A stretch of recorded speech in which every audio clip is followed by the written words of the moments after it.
Welcome back. My name is Arya, and I don't waste your time, so let's get straight into it. Adobe just released their earnings, and in my very unbiased view, I thought they were fantastic. I thought it was a fantastic report, both in terms of the financial results of the business. They beat on both the top and bottom line. All the developments in terms of revenue growth, the operating margin staying steady, all those things were completely fine. It was as expected. And then in addition to that, there was a lot of commentary in the report with the complimentary slides that they share that I think are quite illuminating if you're an Adobe shareholder, and quite reassuring if I do say so myself. As always, the video is timestamped, so feel free to kind of skip around. Now, before we dive into the earnings, I did want to give a quick shout out to Fiscal AI, which is the software that you're looking at in front of you. Without them, this video wouldn't be possible, and not from a sponsoring the channel perspective, from a looking at the financials and looking at the earnings of Adobe perspective, because I use them for all of my research needs, as I'm going to show you throughout this video. And in addition to that, they also aggregate the investor relations materials, which is where I was able to quickly look into the earnings report, get an AI summary if need be. So if you're interested in trying it out, there's a link in the description for that. It's a 2-week free trial, no card required, and you'd be helping out the channel in the process as well. So thank you for that. Now, more in terms of Adobe's earnings, right off the bat, I would say probably the number one thing that most investors are currently looking at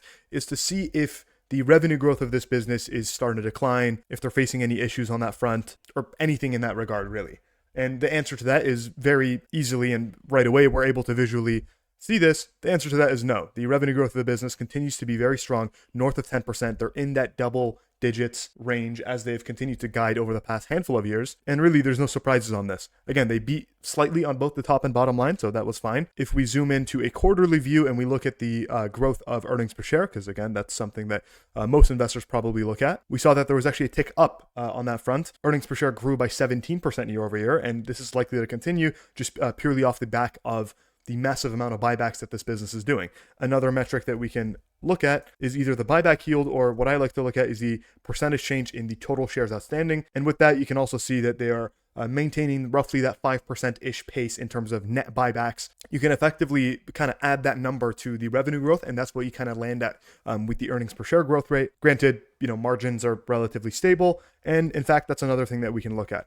Now, my preferred margin to look at is the operating margins of this business. And again, if we just ignore, I believe this was the Figma failed acquisition quarter. So if we kind of ignore that, you can see that, again, it's relatively flat, maintaining their margins. And, a business with 37% margins, you don't really expect to continue to be expanding that. So roughly flat, up or down by a couple basis points, not a big deal. In terms of financial results, I would kind of summarize the Adobe situation or the Adobe report as business as usual. This is kind of what we expected. It is a SaaS business. When they give you a range of guidance, usually it's like 0.1%, 0.2%, the low point and the high point. This isn't some sort of cyclical e-commerce business or anything of that sort, or a retail business.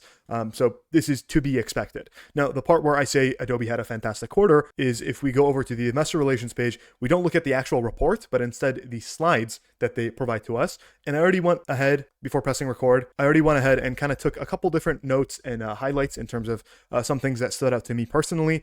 Now, this is not encompassing the entire 30-page document here, but nonetheless, some of the things that, in my opinion, stood out. And so first and foremost, it's the first highlight that I'd like to show you, is that they say usage and monetization of the new Adobe and third-party models is measured and charged through generative credits.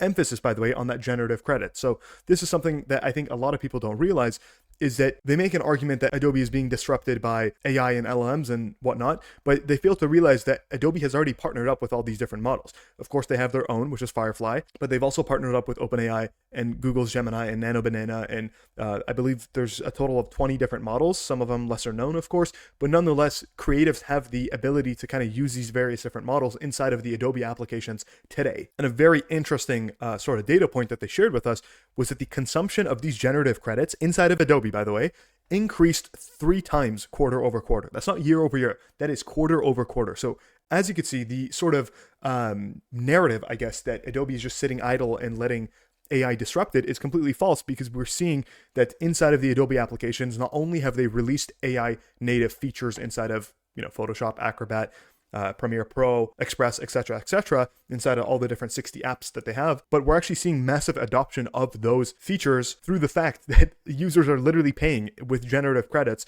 to be able to use these various different features, right? By the way, if you're curious to kind of learn a little bit more about those features, I did highlight that in the Adobe deep dive. It should be up on screen in the corner now, and I'll include it at the end of the video. My big sort of analysis of the moat and how they're reacting to AI. I covered it all inside of that video if you're interested in watching that afterwards. Speaking of these features, one of them that they introduced to us last year, this wasn't at this year's Max, it was in the 2024 Max, Acrobat AI Assistant, and they recently, I believe this was this year, they added PDF spaces. So Acrobat AI Assistant, that's pretty self-explanatory, but the PDF spaces, to my understanding, is you're able to interact with the same PDF, kind of how you use Canva, and multiple users could be working on the same slideshow or whatever, or maybe like a Google Sheets, Google, what's the PowerPoint equivalent?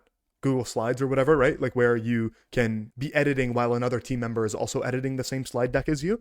This same sort of thing is occurring with PDF spaces. So with Acrobat, multiple people could be working on the same PDF. And you could imagine for, law firms or companies that generally send a lot of different contracts and whatnot, that's a pretty solid feature. Usage of these AI features inside of Acrobat and Reader has grown by more than 4x year over year. So again, you're starting to see kind of this like mass adoption of these various different AI native features that Adobe has put inside of their applications.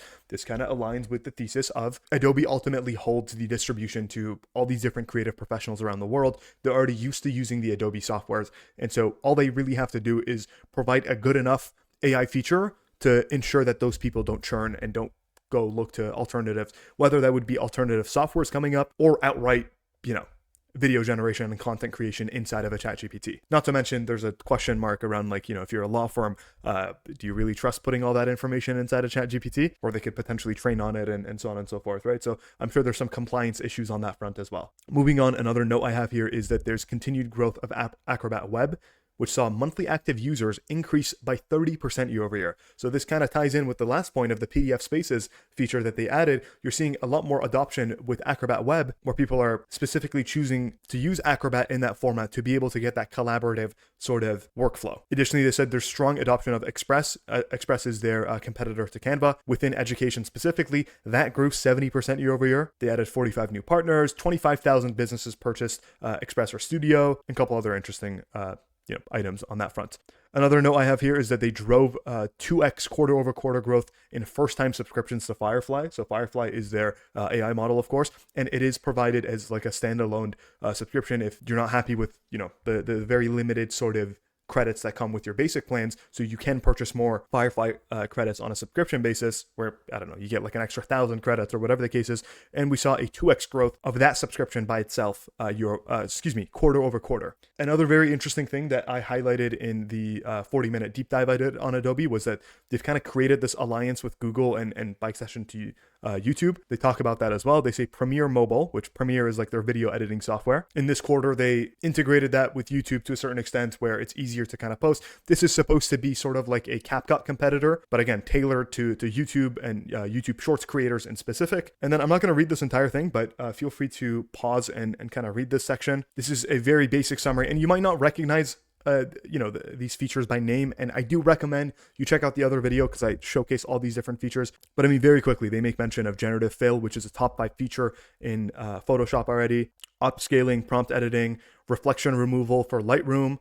In the Adobe Max conference, an example they used was if you take a picture of somebody just sitting in like a coffee shop through a window, you can adjust that reflection. You could make it be more reflective, less reflective, more see-through through the window, whatever the case is, and you can kind of adjust that in Lightroom. It's an AI-driven feature, so on and so forth. They have a whole bunch of, I believe they released 27 new features, 24 of them were AI-integrated features. Now here's where it starts to get interesting. They bucket Firefly, Express, and Premiere Mobile all kind of together as these freemium offerings for more consumer-oriented customers of theirs. The monthly active users for these offerings surpassed 70 million in Q4. I believe a little over half of that is just Express by itself, by the way. And that represents growth of 35% year over year. So again, this sort of like narrative notion thing of, Canva is starting to eat their lunch on the low end. To an extent, it's true. And, they've been a competitor for a long time, but it's not like Adobe is sitting idle. We're seeing that Express is gaining massive adoption, particularly as we just saw with education in schools and universities and whatnot. And it's growing just as fast, if not faster. I think that 35% year over year growth rate is actually faster than what Canva is growing at. Next up, they also said that the generative credit consumption is accelerating, and massive emphasis on that word accelerating. It grew approximately 3 times quarter over quarter. So again, kind of showcasing the adoption of generative credit consumption and the AI features of Adobe. They're gaining more popularity, and it's in fact accelerating. More and more people are rapidly adopting these new technologies. So there you have it. The conference call at this time, I think it's about to wrap up. I'm recording this at like 5:45 Eastern time. So maybe we'll do a bit of a breakdown if there's anything interesting. Or I think what I'll do is I'll maybe put like a comment below this video if there's anything interesting on that front. But that's pretty much it. It was a business as usual in terms of financial performance. It's as we expected. They beat on top and bottom line. The one thing that I think I wasn't too happy with was they guided for 9.5% revenue growth for the full year 2026. I would assume that they're kind of sandbagging earnings on that front to eventually maybe raise it in the future or something of that sort. This is a very regular practice that many software companies do. I personally wouldn't read into that too much. More in terms of, am I going to be adding to my position? I would have to say no. So if we look at my portfolio at the moment, I have roughly a 20% position in Adobe. I'm quite happy with that being there. I was kind of dabbling with the idea of if they drop significantly on these earnings into like the low 300s, maybe the 310 mark even, I would consider adding a little bit more to it.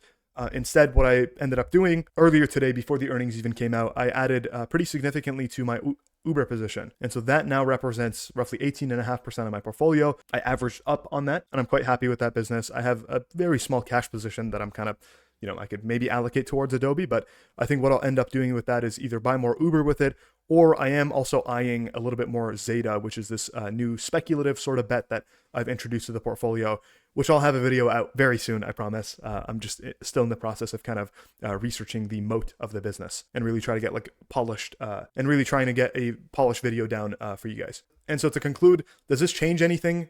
No, it doesn't. Like we've already kind of known all this. It just reinforces that, AI features are getting widely adopted. Revenue growth is sticking around. Margins are steady, and the valuation continues to remain very cheap, in my personal opinion. So it doesn't change anything. Doesn't change my thesis. I'm not particularly excited to keep buying as I have a very large position, and that's about it. Thank you very much for watching, and have a great day.